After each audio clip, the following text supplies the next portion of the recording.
In my last video about AWS Web Application Firewall, we talked about pricing, and there's this one term I mentioned, which was capacity units. And in this video, I am going to explain exactly what they are. So capacity units are basically saying how much effort or compute does AWS requires for processing a single rule or an ACL.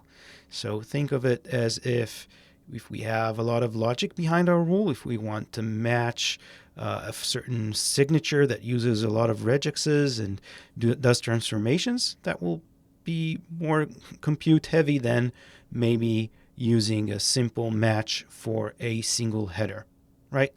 But what do you need to actually know? So we need to know that capacity units, that an ACL has up to 5,000 capacity units. Okay, you can't go over that. The same goes for a rule group. So we can have a rule group that has up to 5,000 capacity units. These could be the free ones, or it could be a custom rule groups. And then for ACLs where you are using up to 1,500 capacity units, there's no additional fee. If you go over that, so between that and 5,000, you actually pay an additional fee for AWS. So I wanted to actually show you how that works. So let's dive in. I'm in the process of creating a new ACL, and you can see that I have 0 capacity units because we don't have any rules attached. So let's do a couple of things. So first of all, let's add the managed rule groups. The managed by AWS, and you can see that each rule group has a number attached to it for the capacity. Remember, up to 1,500, that's free, and we can go over 5,000. So let's add these two, and this one. This should be enough. So what happens when I add these rules? You can see that we are now using 1,000 capacity units. Okay, so now let's add a new rule, and let's create a custom rule. Let's call it Demo 1. And you will see by creating a couple of rules exactly how that affects it. Okay, so let's say that we're matching a statement, and we're matching a single header. And let's say that's the authorization header.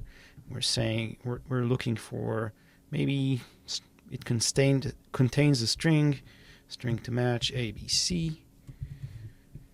Okay, and we're not doing anything fancy here. Okay, so a simple, very, very simple rule, and it added 10 capacity units. Not bad, right? But let's see if we can actually skew it and create a rule that requires more. So let's go and create another rule. Let's call it Demo 2. This time we're inspecting the body. And this time we also want to match a regular expression. Let's say that we're searching for a credit card. And then let's add transformations. So transformations, this is where it gets a little more intensive. This is where you actually perform a few actions on the requests before inspecting them. So maybe we are URL decoding this request first because we're looking at the body. Maybe we are using base 64 decode. I'm just adding these, right? There's no actual logic behind what I'm doing right now. And maybe we want everything to be in lowercase. Okay, and we're saying that if the oversized handling, what happens if the request is too large? That's not minded right now. So let's add this rule, and let's see how many capacity units. See, now that it's still not enormous, right? But it takes 33 capacity units as opposed to the 10 that we had before. Another additional thing to remember is when you create a rule group, for example, when you do that, sometimes, and that's why maybe you should use rule groups as opposed to individual rules.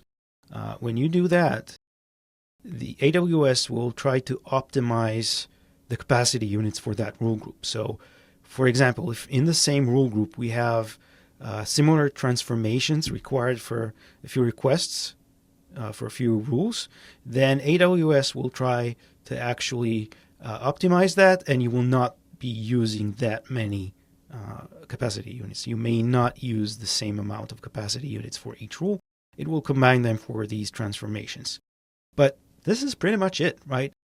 I know this could be a little scary to try to understand these terms by AWS, but in this case, this is fairly simple. So again, what you need to remember, each ACL can have up to 5,000 capacity units, and above 1,500, you will be paying more.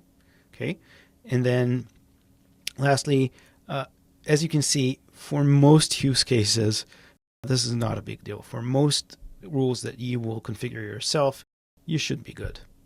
Okay, and I hope this is useful for you. If you have any other topic that you wish to talk about or maybe to go over that is related to AWS Web Application Firewall, just feel free to comment. Also, please subscribe to the channel. This is a new channel that we're trying to grow and provide more value to you.